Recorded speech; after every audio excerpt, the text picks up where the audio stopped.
कि देखिए मैं आपको स्पष्ट बता रहा हूं, परशुराम जी भगवान हैं और परशुराम जी महाराज इतने बड़े बलवान भी हैं कि सहस्त्राबाहु अर्जुन रावण से भी बड़ा बलवान था। रावण नहीं था इतना बलवान जितना सहस्त्राबाहु अर्जुन था, लेकिन परशुराम जी ने सहस्त्राबाहु भुज छेदन हारा। अच्छा, रावण के कितनी भुजाएं और सहस्त्राबाहु का प्रमाण ही है, वो तो नाम ही में सहस्त्राबाहु, हजारों भुजाएं, और रावण के कितनी भुजाएं जल्दी बोलो, 20 ही है कि नहीं। लेकिन परशुराम जी ने ना तो किसी का सहयोग लिया, ना कोई सेना ली, ना किसी से सलाह ली, और फरसा उठाया और कहा ले तू कितना बड़ा बलवान है, और हजारों भुजाएं काट डाली। बोलो है बलवान के नहीं है? उनसे बड़ा कोई बलवान नहीं है। एक बात और बता दें, परशुराम जी महाराज तपस्वी भी हैं। भगवान राम ने रामावतार में 11.5 साल की तपस्या का प्रमाण है भगवान का, कि 11.5 वर्ष उन्होंने तपस्या की है। कहां की है? चित्रकूट में। लेकिन परशुराम जी महाराज तो अभी भी तपस्या कर रहे हैं महेंद्राचल पर्वत पर। बोलो कर रहे हैं कि नहीं कर रहे हैं? अभी भी कर रहे हैं। अभी उन्होंने अपनी स्वधाम गमन लीला नहीं की है। परशुराम जी ने आए हैं तब से गए ही नहीं है। महाप्रलय में भी परशुराम जी महाराज का अस्तित्व सुरक्षित रहता है, याद रखना। वो तपस्वी भी हैं। तीसरी बात मैं आपको बताऊं, परशुराम जी महाराज बलवान हैं, परशुराम जी महाराज तपस्वी हैं, तेजस्वी हैं और नैष्ठिक ब्रह्मचारी हैं। बोलो है कि नहीं? नैष्ठिक ब्रह्मचारी हैं, भगवान हैं वो। लेकिन उन्होंने जो है विवाह नहीं किया। विवाह लीला का वर्णन कहां होता है परशुराम जी? क्योंकि किए ही नहीं है, वो तो ब्रह्मचारी हैं। लेकिन मैं एक बात आपको बताऊं, परशुराम जी महाराज ने भी प्रभु राम के अस्तित्व को माना है, स्वीकार किया है। किसके? श्री राम के अस्तित्व को। क्यों? कुठार के बल पर नहीं, तलवार के बल पर नहीं, राम जी के सरल व्यवहार के बल पर। बोलो किसके बल पर? राम जी का सरल व्यवहार। मैं आपको एक बात बता देना चाहता हूं, परशुराम जी महाराज तपस्या कर रहे हैं। सुनिए जरा, परशुराम जी महाराज को अभी पता ही नहीं है कि कहां क्या हो रहा है, वो तो केवल तपस्या कर रहे हैं। अच्छा, तपस्या क्यों की जाती है? तपस्या इसलिए की जाती है कि भगवान मिल जाए, इसलिए तपस्या की जाती है। परशुराम जी के गुरुजी ने की तपस्या, शंकर जी ने। क्योंकि ये तपस्या शंकर जी से पूछो, जो परशुराम जी के गुरुजी हैं, शंकर जी ने तपस्या की, तो शंकर जी से पूछो तो शंकर जी यही कहते हैं, भगवान के दर्शन के लिए। किसके दर्शन के लिए? भगवान के दर्शन के लिए। मुझे ऐसा लगता है कि परशुराम जी ने भी तपस्या की है तो भगवान के दर्शन के लिए। लेकिन प्यारे, परशुराम जी का अवतार पहले हुआ है और राम जी का अवतार बाद में हुआ है। लेकिन अगर ये पूछा जाए कि राम जी को भगवान मान रहे हैं तो राम जी का तो बाद में अवतार हुआ है, परशुराम जी का पहले हुआ है। अब आप समझिए, कोई पहले आया कोई बाद में आया, ये अलग बात है। लेकिन परशुराम जी के गुरु जी किसे भगवान मानते हैं? जरा जल्दी बता। राम को मानते हैं। बोलो मानते हैं कि नहीं? किसके गुरु जी हैं? शंकर जी। शंकर जी किसके गुरु जी हैं? है नहीं? परशुराम जी के। हम इसलिए इस बात को कह रहे हैं कि तुम्हें मालूम है, और नहीं है तो सुन लो। वैसे तो सबको मालूम है प्राय, लेकिन कुछ लोग जो है अनभिज्ञता जाहिर करते हैं। लेकिन नहीं, ये कथा प्रचलित है कि परशुराम जी महाराज ने भगवान शिव की शरणागति स्वीकार की। परंतु शिव जी ने सदा इष्ट के रूप में माना है तो प्रभु राम को माना है, और शिव जी ने मंत्र जप किया है तो वो राम मंत्र है और कोई मंत्र नहीं, राम मंत्र।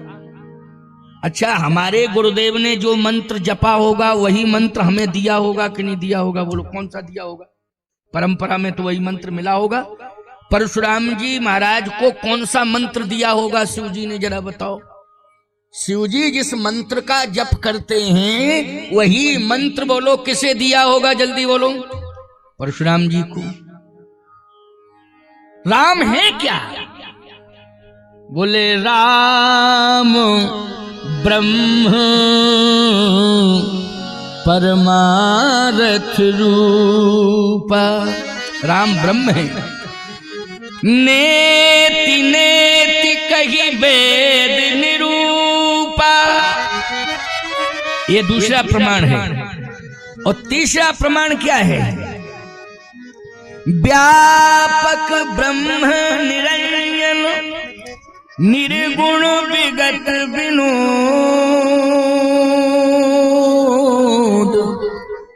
और सो अज प्रेम भगति बस कौशल्या की गोद। बोलो भाई, सो अज प्रेम भगति बस कौशल्या की गोद, वही ब्रह्म है।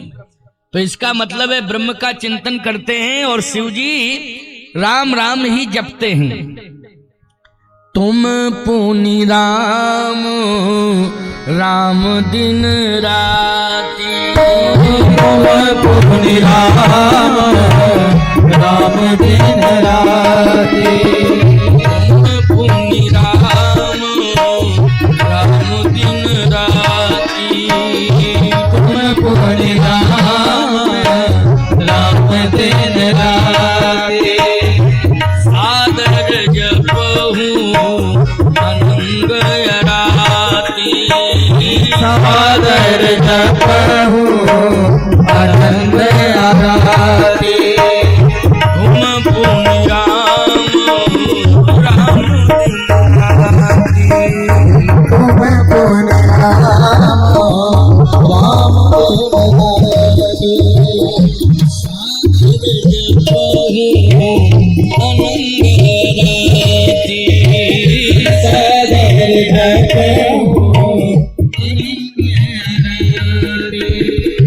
राम राम शिव सुमरन लागे, राम राम शिव सुमिरन लागे, राम राम शिव सुमरन लागे, राम राम शिव सुमिरन लागे, जाना सती जगतपति जाने, जाना सती जगतपति जाए, जाना सती जगतपति जागे, जाना सती जगतपति जाए, राम राम शिव सुमरन लागे, राम नाम शिव सुमरन लागे,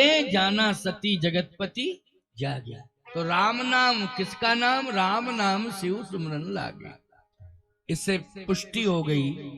अच्छा, सहस्त्र नाम ततुल्यम श्री राम नाम बरानने, यहां भी पुष्टि है, राम नाम बरानने। जो मंत्र शिवजी जपते हैं वही मंत्र अपने शिष्यों को देते हैं। देते हैं कि नहीं देते हैं? आपको एक बात बतावे, रावण भी चेला बना तो रावण को कौन सा मंत्र दिया होगा? भाई वो तो मंत्र गुरु एक ही देता है। आजकल के गुरु विचित्र हो गए हैं। अच्छा, कौन सा मंत्र लेना चाहते हो बताओ, तुम्हारे मन का मंत्र दे दें। गलत परंपरा है। जो आचार्य परंपरा से, गुरु परंपरा से मंत्र मिला है वही मंत्र देना चाहिए मूल रूप से। बाकी जब मंत्रों का अनुष्ठान करना है, ये सिद्धियां प्राप्त करनी अलग बात है, लेकिन जपने वाला तो जो गुरु परंपरा से मंत्र मिला है, आचार्य परंपरा गुरु परंपरा का, वही मंत्र देना चाहिए। और वो मंत्र एक ही होता है, वो है बीज मंत्र। कौन सा मंत्र है? बीज मंत्र है, याद रखना। तो रावण भी शिष्य बना, तो रावण को कौन सा मंत्र मिला होगा? मैं एक बात बताऊं आपको, रावण को भी रामायण मंत्र मिला है। रावण को कौन सा मंत्र मिला है? राम मंत्र ही मिला है। परशुराम जी को कौन सा मंत्र मिला है? शिव जी के द्वारा राम मंत्र मिला है। बाणासुर को कौन सा मंत्र मिला है? शिव जी के द्वारा रामायण मंत्र मिला है। राम मंत्र के अलावा वो कोई मंत्र देते ही नहीं है। समझ रहे हो कि नहीं? ये उनका प्रिय मंत्र है, राम मंत्र। लेकिन रावण तो राम से दुश्मनी करता है। फिर आपको एक बात बताएं, रहस्य की बात बताएं, मर्म की बात। जिस समय रावण जनकपुर में पहुंचा, कथा नहीं कह रहा हूं, एक उदाहरण दे रहा हूं, साथ में बाणासुर था। लेकिन स्पष्ट लिखा है कि रावण बाण छुआ नहीं चापा। वो गया जरूर है, लेकिन उसने धनुष को छुआ नहीं चापा। क्यों नहीं छुआ? क्योंकि रावण ने देखा कि जो धनुष रखा हुआ है, ये धनुष है मेरे गुरुदेव का, शिव धनुष है, और इस धनुष की रक्षा भी मेरे गुरुदेव ही कर रहे हैं। और धनुष जो तोड़ेगा उसके साथ सीता का विवाह होगा, तो इसकी मध्यस्थता भी मेरे गुरुदेव ही कर रहे हैं कि सीताराम का विवाह हो। इसकी मध्यस्थता कौन कर रहे हैं? बोले मेरे गुरुदेव कर रहे हैं। कौन? शिव जी कर रहे हैं। रावण ने कहा कि बाणासुर वापस चलो। क्यों? इसलिए वापस चलना है क्योंकि ये धनुष जो रखा हुआ है मैंने देख लिया है। किस धनुष को संसार में, क्योंकि मैं ज्योतिष का बहुत बड़ा पंडित हूं, ज्योतिषी हूं, मैं जानता हूं। मैंने धनुष को जैसे ही देखा, देखते ही मैं समझ गया हूं कि संसार में इसे अगर कोई तोड़ सकता है तो केवल राम तोड़ सकते हैं, और कोई तोड़ ही नहीं सकता है। राम के अलावा नहीं तोड़ सकता है। और सीता का वरण यदि इस जगत में कोई कर सकता है तो केवल राम कर सकता है, और सीता का वरण कोई नहीं कर सकता है। बाणासुर लौट चलो, क्योंकि अहंकार इतना आ गया है मेरे जीवन में कि मैं तामसी हो गया हूं। किसके कारण? अहंकार के कारण। इसलिए हुई है भजन न तामस देहा, मन क्रम बचन मंत्र दृढ़ एहा, तो मैं जाय बैर हट करी हूं।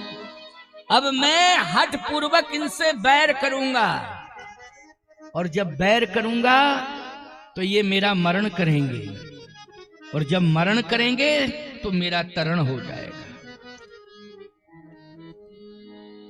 तो मैं आपको एक बात बता रहा हूं, कहीं ना कहीं अगर राम से तरण की आशा रावण रख रहा है तो बोलो किसके मंत्र को जप रहा है? जल्दी बोलो।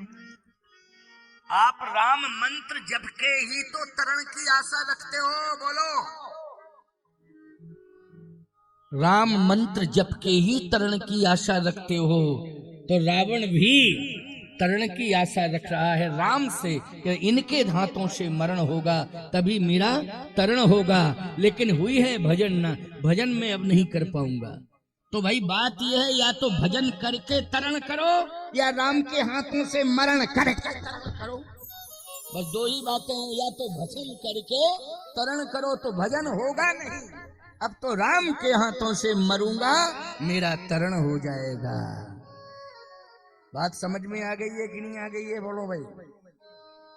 अब सुनिए जरा, इसी मंत्र को जपते हैं परशुराम जी, जो शिव जी ने दिया है मंत्र, इसी को जपते हैं कौन? परशुराम जी महाराज। मिथिला में रावण का हृदय परिवर्तन हो गया और रावण ने किसी भी प्रकार का कोई द्वंद्व नहीं किया है मिथिला में। बोलो भाई, किया है क्या? नहीं तो छोटे छोटे राजा मूर्ख जो है आए बाएं साएं बक रहे थे, और रावण तो इतना बड़ा बलवान था कि तलवार निकाल के ही घुमा देता तो तहलका मच जाता वहां मिथिला में। बोलो भाई, हैं? केवल निकाल के ऐसे घुमा देता, खाली तहलका मच जाता। बोलो भाई, मच जाता कि नहीं? लेकिन नहीं, तुरंत चुपचाप वापस हो गया वो। चलो चलो जल्दी वापस चलो। बोलो, हृदय परिवर्तन है कि नहीं? बोलो, हृदय परिवर्तन की नहीं? इसका मतलब यह है कि रावण का क्रोध वहां नियंत्रण में आ गया। रावण का क्रोध नियंत्रण में आ गया। तो परशुराम जी महाराज तो भगवान ही हैं, भगवान हैं। परशुराम जी महाराज के बारे में एक चौपाई लिखी है। क्या?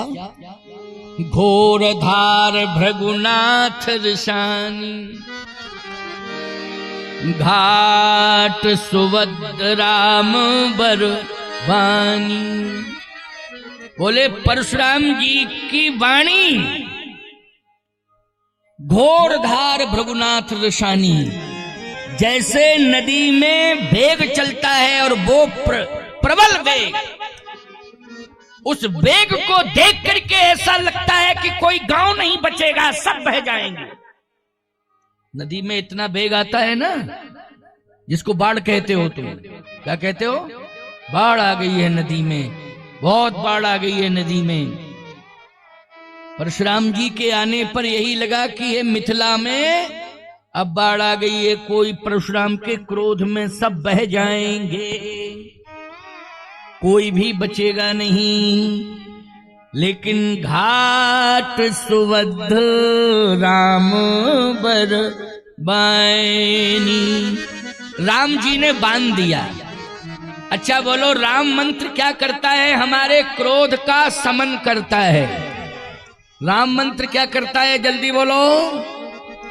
जो मंत्र का जप करता है, गुरु मंत्र का जप करता है, क्रोध तो हमें भी आता है, क्रोध तुम्हें भी आता है। संसार में कौन ऐसा है जिसे क्रोध ना आता हो? लेकिन प्यारे, अगर राम मंत्र हम जपते हैं, राम का नाम हम लेते हैं, तो राम का नाम क्या करता है? क्रोध को प्रबल वेग के साथ निकलने नहीं देता है। राम मंत्र वहीं रोक लेता है, रोक लेता है राम मंत्र। घाट सुवद राम बर बानी, ये राम मंत्र करता है। परशुराम जी ने जिस मंत्र का जप किया है, आंखों में क्रोध तो दिखाई दे रहा, आंखें लाल हैं, भ्रकुटी तनी हुई है, चमचमाता हुआ फर्श। अभी राजाओं को पता ही नहीं है कि क्या होने वाला है। भगवान राम ने धनुष तोड़ा, पर राम जी जान रहे हैं कि परशुराम जी महाराज आने वाले हैं, और ये भी जान रहे हैं श्री राम कि मुझे कुछ भी नहीं करना है, जो भी नियंत्रण करेंगे इन राजाओं के ऊपर परशुराम जी करेंगे, हमें कुछ भी नहीं करना है। इसलिए तो राम जी बोले ही नहीं है, क्योंकि उन्हें मालूम था कि परशुराम जी आने वाले हैं और सारा मामला सब ठीक हो जाएगा, इसमें हमें सोचने की आवश्यकता नहीं है। लेकिन लक्ष्मण बोले, लक्ष्मण हुए मर्म न जाना। लक्ष्मण जी तो कभी मर्म को समझ ही नहीं पाए, लक्ष्मण जी मर्म को नहीं समझ पाए। लेकिन परशुराम जी महाराज आएंगे और नियंत्रण होगा। गुरु और चेला दोनों ने संतुलन बनाया है, याद रखना। एक तो शंकर जी ने बनाया है, धनुष को नहीं टूटने दिया राजाओं के हाथ से। राम जी के जब राम जी आए तो धनुष को मुक्त कर दिया, और जब तक राजा आते रहे तब तक रक्षा कौन करते रहे? शंकर जी। और जैसे ही राम जी आए तो शंकर जी ने हाथ जोड़ लिए कि प्रभु अब आपके हाथों में है ये सौंप रहा हूं। तो याद रखना, परशुराम जी महाराज तो बाद में आए, शंकर जी ने पहले ही धनुष को किसके हाथ में दे दिया? बोलो, किसके हाथ में दे दिया है? राम जी के हाथ में दे दिया है। स्पष्ट तो लिखा है कि भगवान श्री राम ने जैसे ही धनुष को देखा तो धनुष अपने आप हाथ में आ गया। लेत चढ़ावत खेचत गाड़े काऊ न लखा, देख सब ठाणे तई क्षण राम मध्य धन तोरा। शंकर जी ने दिया है राम जी को कि लो प्रभु संभालो इसको। अब आप विचार करो कि ये सूचना किसने दी है परशुराम जी को? परशुराम जी को सूचना दी है धनुष ने। क्यों भाई? परशुराम जी तो आना नहीं चाहते थे, वो तो बैठे थे, लेकिन सूचना किसने दी कि आओ जल्दी? धनुष ने। बोलो, दी सूचना? टूटा और आवाज पहुंची परशुराम जी के कान में, आओ जल्दी। तो धनुष ने ही बुलाया है। इसका मतलब बुलाया किसने? धनुष ने बुलाया है। क्यों बुलाया है? इसलिए बुलाया है कि ये राजा लोग कह रहे थे ले ओ छुड़ाए सिए कहीं कोई, और धर बांधो नृप बालक दोई, और जो विदेह कछु करें सहाई, जीतम समर सहित दो भाई। दोनों भाइयों को बांध के डाल दो और जनक से युद्ध करो। राम सीता को लेके नहीं जा सकता है, और जनक तुम्हारी ये क्षमता नहीं है कि तुम जानकी का हाथ राम के हाथ में पकड़ा सको। ये हमारी तलवार देख रहे हो? लक्ष्मण जी ने कहा भैया आज्ञा दो, अब समय आ गया, अब आदेश की आवश्यकता है। भगवान ने कहा तुम चुप रहो। लक्ष्मण जी ने कहा क्यों? आप हमें रोक क्यों रहे हैं? क्योंकि ये राजा अभी थोड़ी देर में मारकाट मचा देंगे, फिर विवाह हो पाएगा आपका, माहौल ही खराब हो जाएगा। भगवान ने कहा लक्ष्मण तुम्हें कुछ भी नहीं करना है।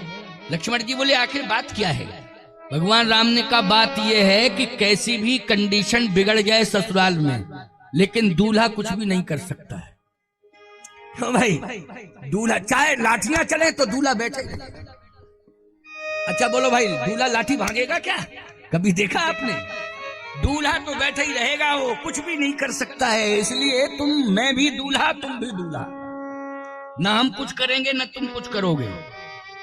फिर कौन करेगा? ये नियंत्रण कौन करेगा? राम जी ने कहा भगवान पर छोड़ दो। लक्ष्मण जी बोले भगवान ही तो दूल्हा बन गया।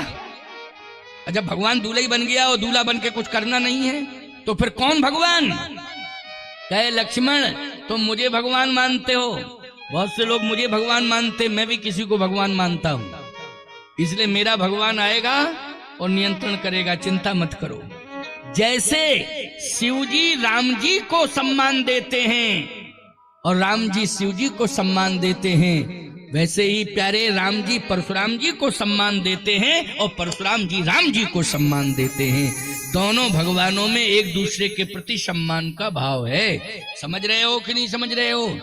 जैसे शिव जी और राम जी में भाव है ना, वैसे ही परशुराम जी में और राम जी में भाव है। ऐसा मत मानना कि परशुराम जी जो है फरसा लिए हैं राम के विरोध में आ गए। नहीं नहीं नहीं, धनुष ने बुलाया है। ये कान में टंकोर किसकी सुनाई दी है? परशुराम जी के कान में टंकोर बोलो, सुनाई दी कि नहीं? तुम धनुष की, धनुष टूटा और आवाज पहुंच गई, इसका मतलब है धनुष ने बुलाया है। परशुराम जी महाराज आ रहे हैं। राजाओं ने कहा हाँ युद्ध प्रारंभ, मारकाट शुरू करो। लक्ष्मण जी ने कहा अब तो मारा ही काट होने वाली है, अब बताओ। कहा मैंने क्या कहा? तुम्हें कुछ भी नहीं करना है। अरे जब तक मर ही जाएंगे तब करेंगे बाद में कुछ, फिर काय का विवाह होगा? दूल्हा बने बैठे रहो, सब मर गए लोग, अब काय का विवाह कैंसिल हो जाएगा।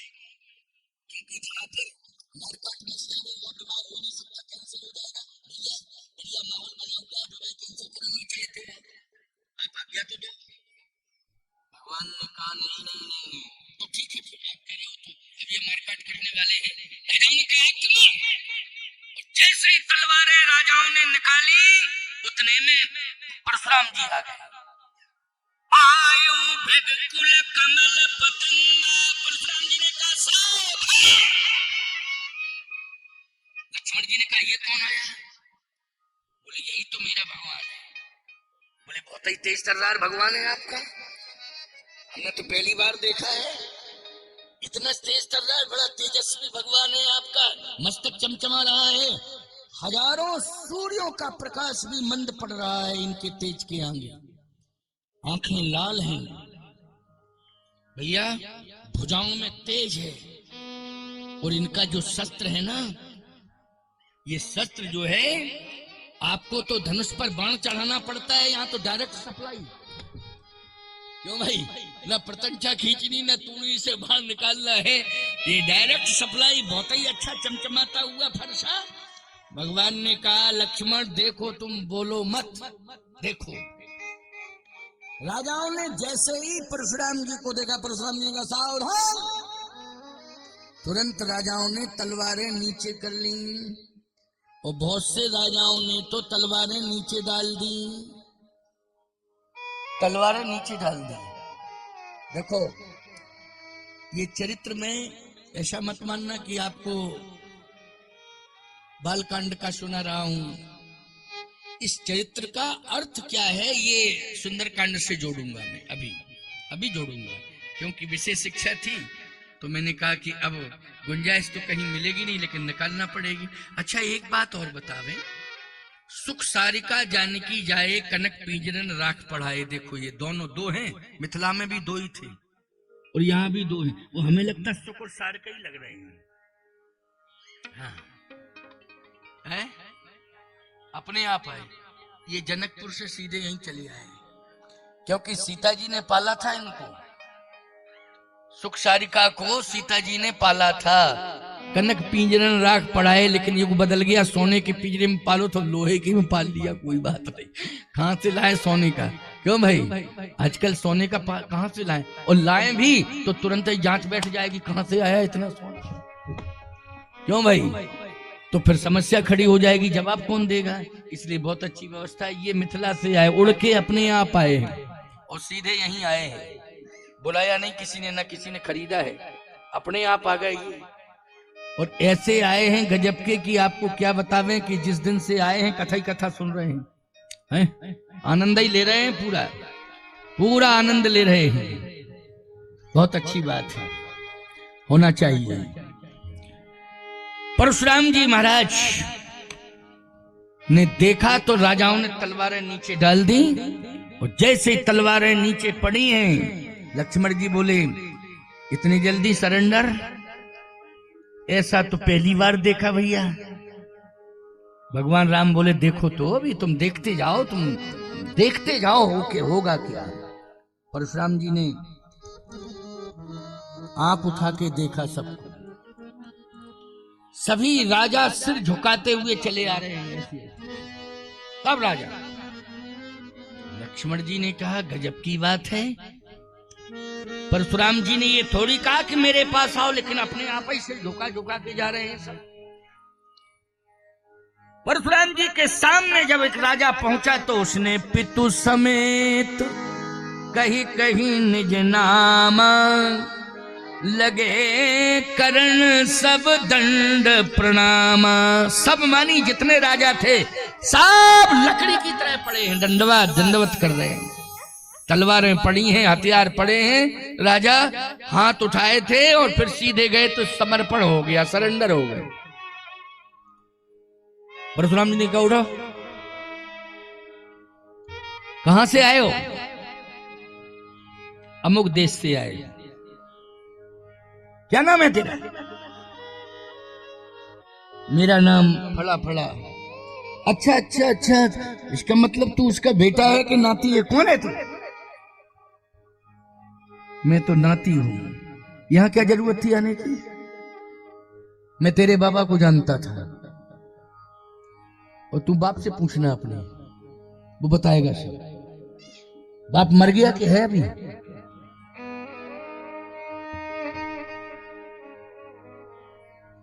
कहे मैंने ये सुना था कि मेरे बब्बा को किसी ने मारा था। तूने ये नहीं सुना था तेरा बब्बा करता क्या था? तेरा बब्बा कुछ करता था तभी तो मारा गया। तू यहां मरने के लिए आया क्या? काय के लिए आया? बगल वाला राजा बोला कह दो विवाह करानी आए थे। बोले मरे क्या? उसने तुरंत एक ही बात कही, याद रखना, हमें मालूम था कि आप आएंगे तो आपका दर्शन करने आया था। साइड में खड़े हो जाओ, साइड में खड़े हो जाओ। दूसरे राजा से कहा तू क्यों आया? बोले हम भी दर्शन ही करने के लिए आए। तीसरे से कहा, बोले सबने एक ही बात कही, दर्शन, आपका दर्शन करने आए। हमारा दर्शन करने आए थे। तलवार लेके आया जाता है दर्शन करने के लिए? क्यों भाई? अच्छा हम जहां ठहरे हैं बड़गैया जी के यहाँ, वहां कोई बंदूक पचफेरा लेके आ जाए, हम दर्शन करने आया, बोलो भाई, तो हम कहेंगे ऐसे किया जाता है दर्शन? क्यों? ये दर्शन की मुद्रा है, हाथ में हथियार लिए वो दिखाता फिर रहा है। अरे तू तो तलवार लहरा रहा था जब मैं आया था, वैसे ऐसे कर रहा था। ये दर्शन का, ऐसे ही दर्शन किया जाता है? बेवकूफ बनाता है। खड़ा जा। कांपने लगा, कहता मौत आ गई। पक्की बात है। सब राजाओं को खड़ा कर दिया लाइन में।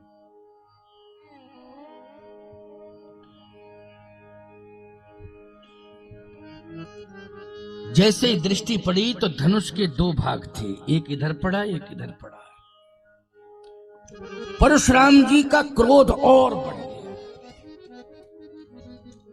ये तो टूटा पड़ा हुआ है धनुष, इसे तो कोई तोड़ ही नहीं सकता है। लेकिन ये तोड़ा किसने? अतिरिश बोले बचन कठोरा, कहो जड़ जनक धनुष के तोड़ा। बेग दिखा मूढ़नत आजू, मूढ़ जनक जल्दी बोल, किसने तोड़ा है? जिसने तोड़ा है उसको तुरंत मेरे सामने खड़ा कर, मेरे सामने खड़ा कर। अब जनक जी कैसे खड़ा करें राम जी को सामने? एक राजा बोला बहुत अच्छा हुआ जो हमसे नहीं टूटा, नहीं तो ये पक्की बात थी कि ये बाबा छोड़ता नहीं। अच्छा हुआ हमसे टूटा नहीं, इसलिए नहीं टूट रहा था, हमारे कल्याण में था, हमारे पक्ष में था धनुष, हमारे कल्याण के लिए था, इसलिए नहीं टूट रहा था। वो कहता है बगल वाले राजा से कह दो ये जनक नहीं सामने खड़ा करेंगे जिसने तोड़ा है, लेकिन मैं जानता हूं, चश्मदीद गवाही हूं कि किसने तोड़ा। मेरे आंखों के सामने टूटा, आंखों देखा, मैं प्रमाण हूं। जाओ कह दो जाके। उस राजा ने कहा बेवकूफ मान रहे हो हमको? बाबा क्रोध में फरसा हाथ में लिए और जैसे ही पहुंचे तो बोल पावे ना और सीधा मारे, मारो और जाएंगे, बता पाएंगे नहीं। फालतू की बात करते हो, देख रहे हो आंखों में आग बरस रही है। आंखों में आग बरस रही है और फरसा देख देख करके हम क्या बतावे, हमारे कपड़े ढीले हो गए इसमें। क्योंकि ये एक बात आपको बतावे, जब मौत सामने आ जाती है तो आधा शरीर सूख जाता है देख के। बोलो सूख जाता है कि नहीं? सारी पहलवानी मिट्टी में मिल जाती है जब मौत सामने आती है। उस राजा ने कहा मौत देख रहे हैं हम, फरसा में चमचमा रही है कि इसी फरसे से हमारी मौत होगी, हम बचने वाले नहीं हैं। और अब सामने चले जाएं तब तो तुम्हारे पहले मरे तो सब मरे, हम अकेले क्यों मरे? परशुराम जी ने कहा इसका मतलब है कि जनक तुम बता नहीं रहे हो, नहीं बता रहे हो तो जिसने तोड़ा है वो अलग हो जाए, समाज से अलग हो जाए। वो सो भी लगा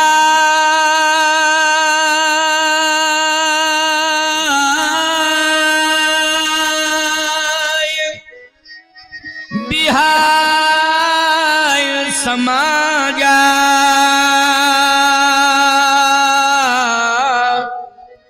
नत मारे जई हैं सब राजा। वो समाज को छोड़ के अलग हो जाए, नहीं जितने राजा हैं हम सबको मारेंगे, एक को भी नहीं छोड़ेंगे। राजाओं ने कहा इसका मतलब है सब मर रहे हैं, नहीं जाते हैं तो मर रहे हैं, वो जाते हैं तो मर रहे हैं, क्या किया जाए?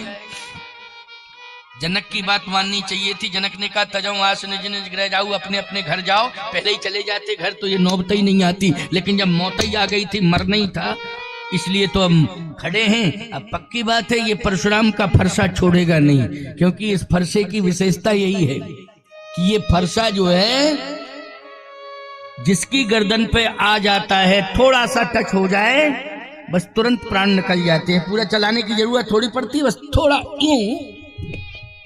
गए काम। फरसे में पता नहीं कौन सी धार थी, भगवान जाने, कुछ विचित्र ही फरसा था। फरसे तो बहुत मिलेंगे आपको, लेकिन परशुराम जी के फरसे में वरदान था। ये परशुराम जी के फरसे की ये विशेषता थी कि लाखों लोग हों और परशुराम जी ने आदेश दे दिया कि काम कर, तो फिर फरसा अपने आप काम करने लगता था। समझ रहे हो, ये विशेषता थी उनके फरसे की। जैसे राम जी के बाण की विशेषता थी कि जा, तो काम करके ही लौटता था, नहीं लौटता ही नहीं था बाण। जब काम हो जाता था पूरा तब लौटता था। एक बार लक्ष्मण जी ने कहा कि भैया बाण तो लौट ही नहीं रहा, 2 दिन हो गए। बोले जब तक काम नहीं पूरा हो जाएगा तब तक लौटेगा ही नहीं, चाहे महीना भर लग जाए। बताओ भाई, ऐसा बाण होगा किसी का? चाहे 1 महीना लग जाए, लेकिन काम पूरा हो जाएगा तभी लौटेगा। परशुराम जी के शस्त्र में भी यही विशेषता थी, इसलिए इनके हथियारों में भी परम शक्ति विद्यमान थी। परम शक्ति का मतलब है पूर्णता, अपूर्ण नहीं। इनकी शक्ति अपूर्ण नहीं, पूर्ण परम शक्ति विद्यमान। चाहे राम जी का धनुष बाण हो और चाहे परशुराम जी का फरसा हो, परम शक्ति। शंकर जी का त्रिशूल, समझ रहे हो कि नहीं? शंकर जी का त्रिशूल आज राजा कांप रहे हैं। नत मारे गई हैं सब राजा, किसी को नहीं छोड़ूंगा, नहीं तो अलग हो जाए वो समाज छोड़ के। जनक जी ने ब्रह्मा जी से कहा, ये क्या हो रहा है? क्या नरसंहार होना है? क्या मेरी बेटी के विवाह में ऐसा कोई योग जुड़ा था? भले ही ये अन्यायी अत्याचारी है, लेकिन कलंक तो लगेगा मुझे कि परशुराम जी आए थे, उन्होंने 10,000 राजाओं को धरती में सुला दिया, मौत के घाट उतार दिया। तो कलंक किसे लगेगा? मुझे लगेगा, और ये कलंक मिटेगा नहीं। फिर ब्रह्मा जी, क्या ये सत्य है? ब्रह्मा जी ने कहा चिंता मत करो, चिंता नहीं करना है, बिल्कुल घबराना नहीं है। क्यों? इसलिए कि परशुराम भगवान है, और जिन्हें तुम अपना दामाद मान चुके हो वो भी भगवान है। और जहां पर भगवान भगवान मिलेंगे, वहां याद रखना किसी भी प्रकार का कहीं कोई ऐसा अमंगलकारी हो ही नहीं सकता है। बोलो भाई, जहां भगवान भगवान इकट्ठे हो जाएं, वहां कोई भी अमंगलकारी हो ही नहीं सकता है। और ये बदनामी जनक जी आपको नहीं मिलेगी। अगर कोई अमंगलकारी होता है तो बदनामी भगवान की होगी। किसकी बदनामी होगी? भगवान की बदनामी होगी, तुम्हारी नहीं होगी। और हो ही नहीं सकता है अमंगल, विश्वास रखो। तो परशुराम जी क्यों आए हैं? जनक जी ने कहा, ब्रह्मा जी ने कहा परिवर्तन करने के लिए आए। अच्छा बोलो, भगवान जब आता है धरती पर तो परिवर्तन करने के लिए आता है कि नहीं आता है? भगवान जब धरती पर आता है तो परिवर्तन करने के लिए आता है। परित्राणाय साधूनाम विनाशाय च दुष्कृताम, या तो दुष्ट का विनाश होता है या उसकी दुष्टता का विनाश होता है। तो यहां राजाओं की दुष्टता का विनाश किया है परशुराम जी ने। बोलो भाई, राजाओं को नष्ट नहीं किया है, राजाओं के अंदर जो दुष्टता थी, बोलो भाई, उसका अंत किया कि नहीं किया परशुराम जी ने? ध्यान से सुनते जाओ। मैं एक बात कहता हूं, पापी को मारना है कि पाप को मारना है? जल्दी बोलो। पाप को नष्ट करना है। पाप यदि नष्ट हो जाएगा तो कोई पापी रहेगा ही नहीं। कहां पापी रहेगा? बोलो भाई, क्योंकि पाप नष्ट हो जाएगा तो पापी कोई नहीं रहेगा। अच्छा, यही काम भगवान राम ने किया। जिनमें परिवर्तन आया उनको भगवान ने वरदान दिया, अभयदान दिया है, और जिनमें परिवर्तन नहीं आया है भगवान ने उनको मारने के बाद, मरण के बाद तरण कर दिया है, उनका उद्धार कर दिया है, और बहुतों में परिवर्तन भी कर दिया है। ऐसी बात नहीं है कि परिवर्तन नहीं किया है, लेकिन अगर मरण किया है तो तरण भी कर दिया है। लेकिन परशुराम जी महाराज ने तो श्री राम के सामने सभी राजाओं के हृदय में परिवर्तन कर दिया। राजाओं का हृदय ही बदल गया है। अब सुनिए कैसे बदला है, सुनते जाओ, एक एक बात क्लियर कर रहा हूं। परशुराम जी ने कहा सामने आओ, नहीं तो सबको मारूंगा, छोड़ूंगा नहीं, किसी को नहीं छोड़ूंगा। राजाओं ने कहा कि जैसी आपकी इच्छा। परशुराम जी ने कहा कि थोड़ा मौका दे रहा हूं और विचार कर लो, 3 तक गिनती गिनूंगा, और जैसे कहूंगा 3 तुरंत सामने आ जावे जिसने भी धनुष तोड़ा है, और नहीं तो मैं सबको मारूंगा। 1, राजाओं की आंखें बंद हो गई। 2, पूरा खानदान याद आ गया, क्योंकि अब मरने जा रहा है। क्यों कि क्या बतावें, ऐसी जगह मर रहे हैं जहां कोई हमारा है ही नहीं। है नहीं, ना 2 शब्दों में बात कर सकते हैं, ना देख सकते हैं, क्या करें क्या ना करें, ऐसी कंडीशन। 1, 2, ये भी बोल रहा है तोता मेरे साथ में। उनका 1 है, 2 कह दो, क्या बात है? तोते की विशेषता तो होती है जैसा पढ़ाओ वैसा पढ़ जाता है। पढ़ जाता है कि नहीं? चित्रकूटी, दूध रोटी, यही तो पढ़ाते हो तुम लोग। राम राम रट है? बोलता है, हाँ, राम राम रट।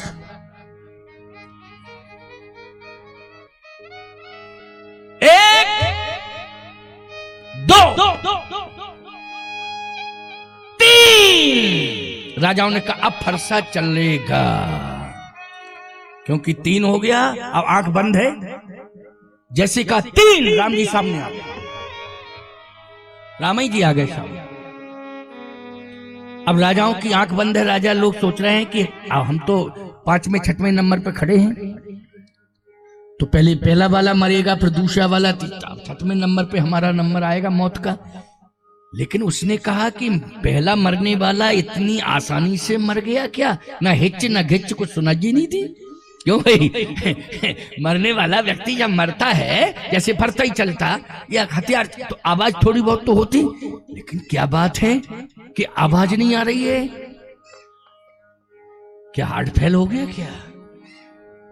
लेकिन नहीं, निश्चित रूप से हमें देखना तो चाहिए कि आखिर मामला क्या है। जैसे ही धीरे से आंख खुली तो राम जी सामने खड़े। उस राजा ने कहा निश्चिंत हो जाओ, जिसने तोड़ा है वो सामने आ गया, हम लोग बच गए, बच गए, बच गए। अब सभी राजाओं ने आंख खोली तो राम जी सामने खड़े थे। देखिए आप, राजाओं ने कहा, लंबी सांस ली, बोले अब बच गए, खतरे से बाहर हो गए, क्योंकि तोड़ने वाला सामने है। परशुराम जी ने जैसे ही राम जी को देखा, परशुराम जी ने कहा कि बालक, तू धनुष नहीं तोड़ सकता है, क्योंकि तेरे कोमल कोमल हाथ, वज्र से कठोर धनुष कैसे तोड़ा होगा। लेकिन हाँ, ये मैं मानता हूं कि मेरे सामने इसलिए तू आ गया कि जिसने तोड़ा है वो नहीं आ रहा है, तू बताने के लिए आया है कि इसने तोड़। राजाओं ने कहा अब फिर मरे हम, पता नहीं कि मूड बन जाए किसकी तरफ हाथ उठा दे राम कि इसने तोड़ा है। अब तो गड़बड़ है, गड़बड़ है।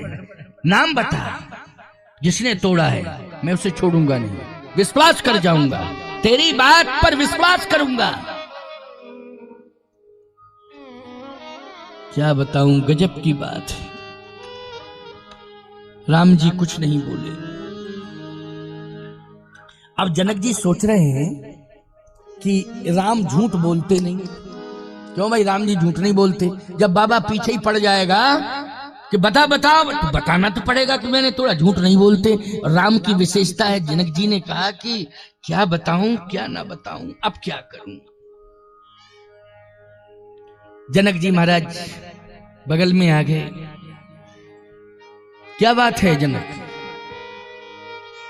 तुम क्या नाम बताने के लिए आए हो? बोले नहीं महाराज। फिर?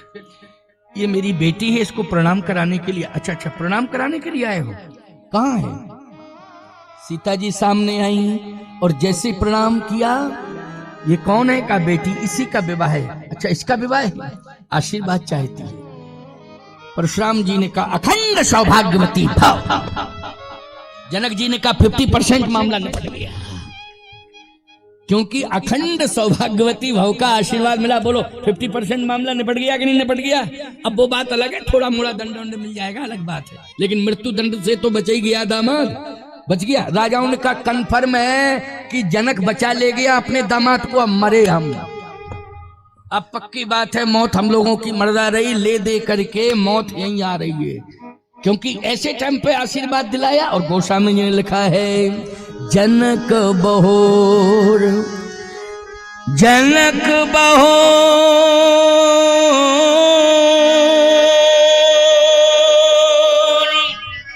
आए सिरनावा, उसी बुलाए प्रणाम करावा। सीता जी को प्रणाम कराया तो अखंड सौभाग्यवती भव का आशीर्वाद मिल गया। अब जनक जी निश्चिंत हो गए। अब कोई बात नहीं है, मेरा दामाद चाहे कितना सत्य बोल जावे, अब खतरा टल गया, खतरा टल गया। एक बात आपको बतावें, पिता को बुद्धिमान होना चाहिए कि नहीं होना चाहिए? जनक की तरह होना चाहिए। एक बात आपको बतावें, बाप बनने के पहले विवेकी बन जाओ। बाप बनने के पहले विवेकी बन जाओ, नहीं बिनई बाप बने रह जाओ। क्योंकि अपनी बेवकूफी अपनी संतान पर मत ला दो, कि तुम्हारी बेवकूफी का खामियाजा तुम्हारी औलाद को भुगतना पड़े। विवेकी बन जाओ। जिस दिन पानी ग्रहण हो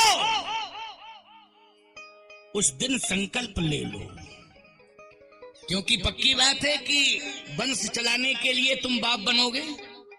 बोलो भाई, वंश चलाने के लिए क्या बनोगे? बाप तो बनना पड़ेगा, वंश कैसे चलेगा नहीं। लेकिन संकल्प ले लो बाप बनने के पहले। क्या संकल्प लेना है? हमारी बात दूर दूर तक पहुंच रही है सोशल मीडिया के माध्यम से। यह संकल्प लेना है कि मैं मंडप के नीचे दोनों पति पत्नी संकल्प लेते हैं कि केवल संतान को जन्म ही नहीं देंगे, बल्कि संतान को संस्कार भी देंगे। ये संकल्प लेते हैं। हम जन्म ही नहीं देंगे, संस्कार भी देंगे। बोलो भाई, अगर ये तुमने संकल्प ले लिया, ये ठान ली अगर तुमने, तो तुम्हारी संतान को खामियाजा नहीं भुगतना पड़ेगा। तुम्हारी संतान जो है बुद्धि विवेक के माध्यम से अपनी मंजिल तक पहुंच जाएगी और सफलता उसके हाथों में सदा रहेगी। तुम्हारी संतान कभी फेल नहीं होगी, विफल नहीं होगी। कभी तुम्हारी संतान तुम्हारे नाम को बदनाम नहीं करेगी। ये मैं गारंटी के साथ कह रहा हूं, क्योंकि जितना खतरा पड़ोसी से नहीं है, दुश्मन से नहीं है, जितना खतरा अपनी संतान से है। मैं कह रहा हूं, मर जाना अच्छी बात है, दुश्मन तो मार देता है, लेकिन संतान मारती नहीं है जान से, बल्कि उसके अपमान के द्वारा माँ बाप को घुट घुट के मरना पड़ता है, घुट घुट के। इसलिए मैं कहता हूं कि संस्कारी संतान मिलनी चाहिए, भगवान से प्रार्थना करना है। और मंडप के नीचे देवता सब रहते हैं, वहां सब देवता रहते हैं, क्योंकि वैदिक ब्राह्मणों से पूछो ये आवाहन करके गणेश पूजन होता है कि नहीं होता है।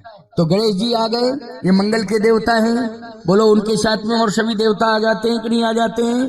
अग्नि को साक्षी किया जाता है, अग्नि के सामने ही बोलो भावरी पड़ती, फेरे पड़ते हैं कि नहीं पड़ते हैं। समाज भी रहता है, वो भी साक्षी होता है कि नहीं होता है, पूरा समाज साक्षी होता है। वर पक्ष और कन्या पक्ष दोनों पक्ष के लोग रहते हैं, विवाह में रहते हैं कि नहीं रहते हैं। सभी तो है समाज के, कौन दूर हो गया है, सब है वही।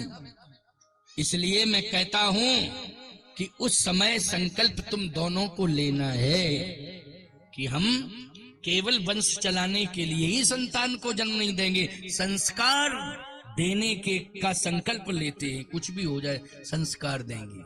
और बोलो आज जनक जी ने बाप बनने का कर्तव्य निर्वाहन कर दिया कि नहीं, बोलो निर्वाहन किया कि नहीं किया है।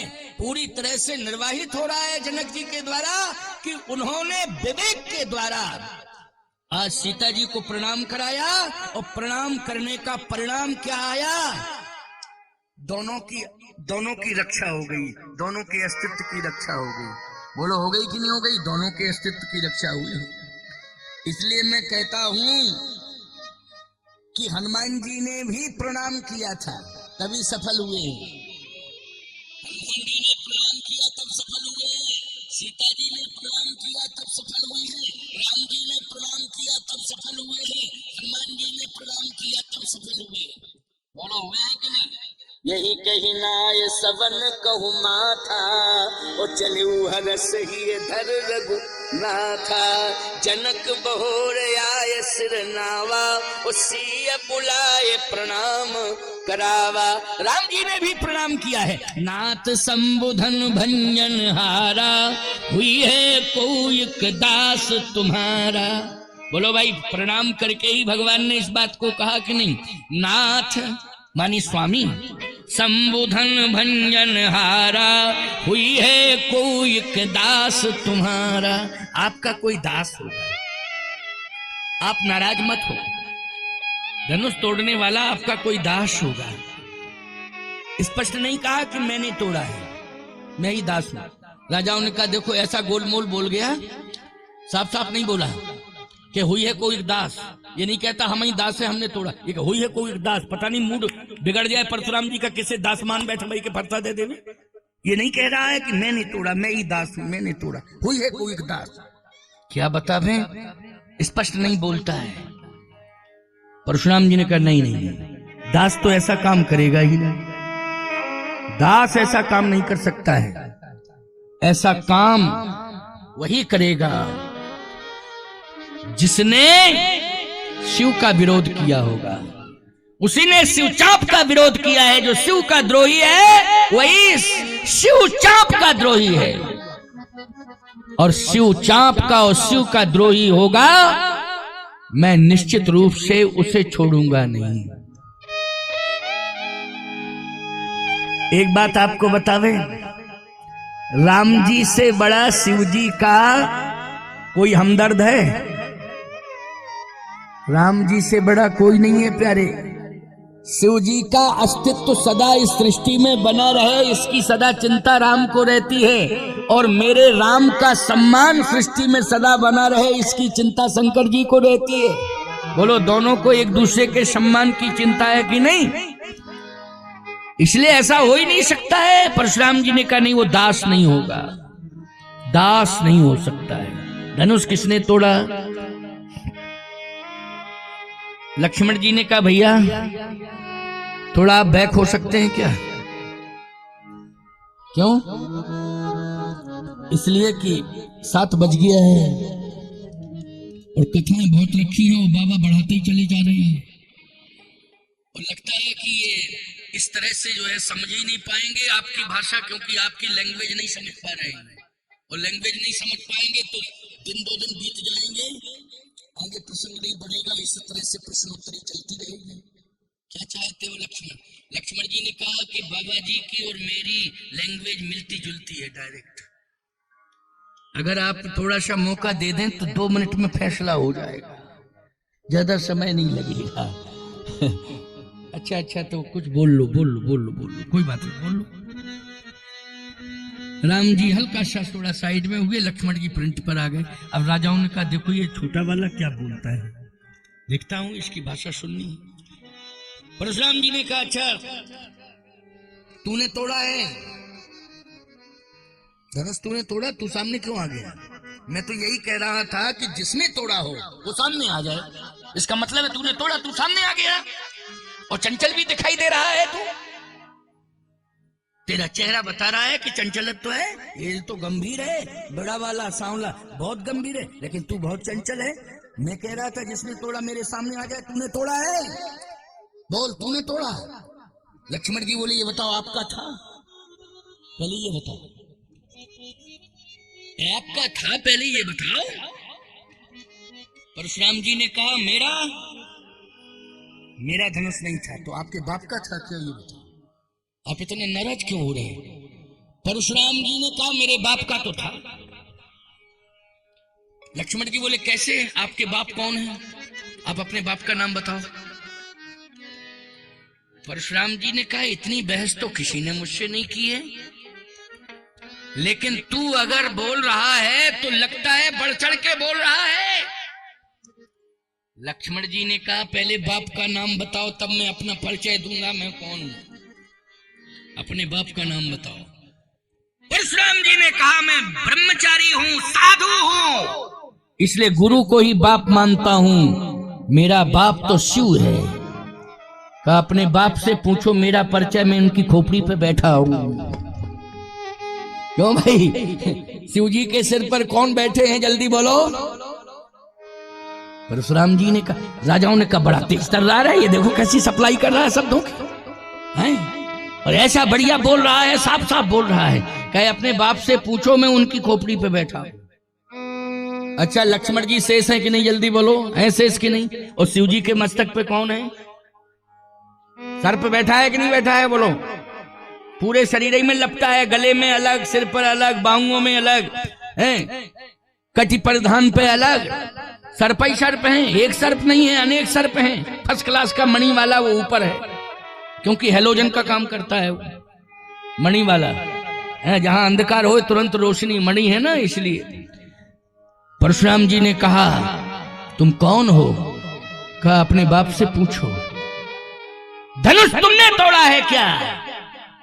किसी ने तोड़ा हो, बाप स्वयं आके तोड़वा के चले गए, बाप ही तोड़वा के गए हैं धनुष। अच्छा सही बताओ किसकी उपस्थिति में टूटा है धनुष, बोलो। शंकर जी की उपस्थिति में टूटा है, बोलो टूटा है कि नहीं? परशुराम जी ने कहा इसका मतलब है मेरे बाप आए थे तो यहां होते, मुझे दिखाई देते। लक्ष्मण जी ने कहा क्रोध में न बाप दिखाई देता है, न मां दिखाई देती है, न गुरु दिखाई देता है। क्रोध में, क्रोध शांत तो करो, सब दिखाई दे जाएंगे। क्रोध इतना ज्यादा है, करे दिखाई नहीं दे रहे, दिखाई। अच्छा बोलो क्रोध में माँ बाप दिखाई देते हैं क्या? क्रोध में गुरु दिखाई देता है? क्रोध में कोई बूढ़ा दिखाई देता है? लक्ष्मण जी ने कहा क्रोध शांत तो करो, सब दिखाई दे जाएंगे, यही है, कोई कहीं नहीं गया है।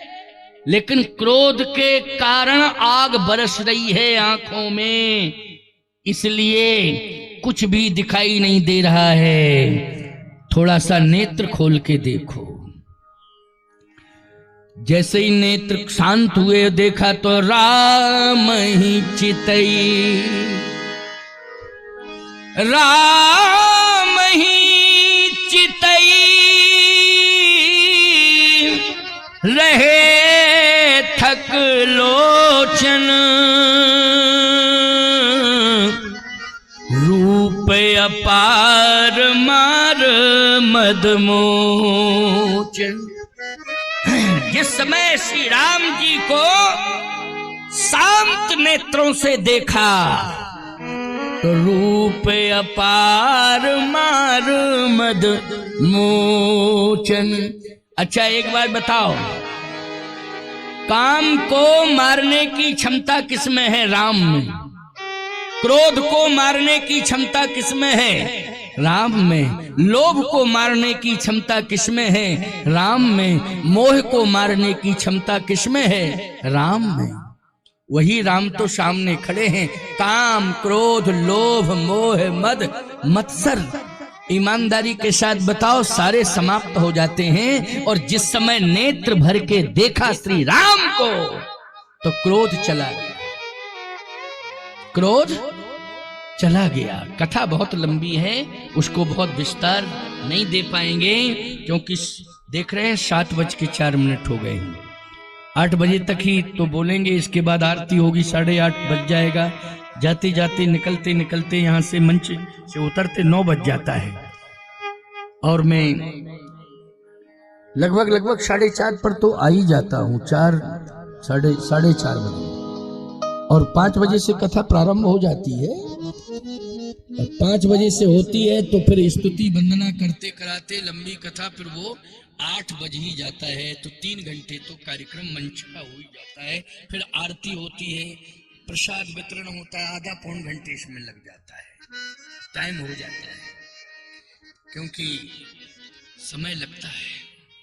आज विश्राम भी है और आज मेरी लंबी यात्रा है। मुझे रात भर चलना होगा, तब कल पहुंच पाएंगे। पूरा रात्रि भर चलेंगे, तब कल पहुंचेंगे, लगभग 10-11 बजे तक पहुंच पाएंगे। स्नान करेंगे, पूजन करेंगे, दिन का मंच है। फिर 3 बजे से वहां 5 बजे तक का समय है। 2 बजे से होगा 5 तक, लेकिन 3 बजे से हम 5 तक रहेंगे। 5:30 बजे वहां का मंच विश्रामित हो जाएगा। चूंकि शहर से दूर कार्यक्रम है, शहर में नहीं है, शहर से हटके है। तो शहर से हटके है तो लोगों को जाना भी तो होगा वापस, इसलिए वहां का टाइम 2 बजे से 5 बजे तक का है। तो आइए सुनिए, ध्यान से सुनिए कि राम ही चितय रहे थक लोचन। लक्ष्मण जी ने क्या कहा कि आपको कोई भी दिखाई नहीं दे रहा है। क्यों? क्रोध के कारण। आप थोड़ा सा क्रोध को शांत करिए तो सब दिखाई दे जाएंगे। आपके बाप भी दिखाई दे जाएंगे, गुरु दिखाई दे जाएंगे, और जितने भी यहां महाभाग आए हुए हैं सब दिखाई दे जाएंगे। प्यारे, आपको मालूम होना चाहिए, विश्वामित्र जी महाराज भी तो वहीं बैठे हुए हैं, वो भी परम तपस्वी हैं, लेकिन वो दिखाई नहीं दे रहे हैं। परशुराम जी, सतानंद जी बैठे हुए हैं, दिखाई नहीं दे रहे हैं। राम ही चितय रहे थक लोचन, रूप अपार मार मद मोचन। जैसे राम जी को देखा तो याद रखना, क्रोध करुणा में बदल गया। परशुराम जी महाराज का क्रोध जो है करुणा में बदल गया, और कहा कि मैं पहचान नहीं पा रहा था। वास्तव में वज्रादपि कठोराणी मृदून कुसुमादपि, मुझे कुसुम पुष्प की तरह कोमल कोमल अंग दिखाई दे रहे थे, लेकिन जब मैंने वास्तविक स्वरूप को जानने की कोशिश की तो आज मुझे वज्रादपि कठोराणी, रोम रोम प्रति लागे कोटि कोटि ब्रह्मांड, वही तो मेरे सामने खड़ा हुआ है। अब ये धनुष, परशुराम जी के पास फरसा है, लेकिन धनुष बाण लेके आए। धनुष है ना साथ में, बोलो, लेके आए हैं। वही धनुष राम जी को देंगे, लेकिन उस धनुष को, उसकी प्रत्यंचा चढ़ाने की ताकत किसी में नहीं है, केवल ब्रह्म में है। इसमें ब्रह्म में, और किसी में नहीं है। अगर ये धनुष प्रमाण देगा, पुष्टि करेगा, तो निश्चित रूप से मैं समझ लूंगा कि मेरा तप करना सफल हो गया। आपको एक बात और बता दें, जड़ और चेतन वाली बात बताएं इसमें। परशुराम जी ने राम जी के ऊपर फरसा उठाने की कोशिश की, लेकिन फरसा आगे बढ़ा नहीं। हाथ ही नहीं बढ़ा तो आगे नहीं बढ़ा। क्यों? हाथ है चैतन, लेकिन हाथ नहीं बढ़ रहा है, क्योंकि राम अखंड है, इसलिए खंड खंड हो नहीं सकते हैं, तो हाथ नहीं बढ़ रहा है। लेकिन धनुष जो लिए हैं उसमें बढ़ने की क्षमता नहीं है। हाथ में बढ़ने की क्षमता है, वो बढ़ नहीं रहा है, और धनुष में बढ़ने की क्षमता नहीं है अपने आप, वो अपने आप बढ़ रहा। तो बोलो विशेषता हो गई कि नहीं हो गई? हाथ हो गया चैतन से जड़, और धनुष हो गया जड़ से चैतन। ये पहचान हो गई कि ये सामने ब्रह्म है। देत चाप आप ही चल गए, ओ परशुराम मन विस्मय भयऊ। कहे जय जय जय रघुकुल के तू, ओ भृगुपति गए बनहि तप हेतु। सीधी सी बात यह है परशुराम जी महाराज आज राम नाम के बल पर अपनी संपूर्ण शक्तियों को ब्रह्म के हाथ में सौंपने के लिए आए थे। किसके हाथ में? अपनी संपूर्ण शक्तियां उन्होंने ब्रह्म को समर्पित कर दी। आज के बाद मेरा संपूर्ण कार्य, अब परशुराम का संपूर्ण कार्य समाज में राम करेंगे, इसलिए मैं तो तपस्या करूंगा, संपूर्ण कार्य राम करेंगे, राम करेंगे, राम करेंगे। राम को दे दी, संपूर्ण शक्तियां दे दी और तपस्या करने चले गए।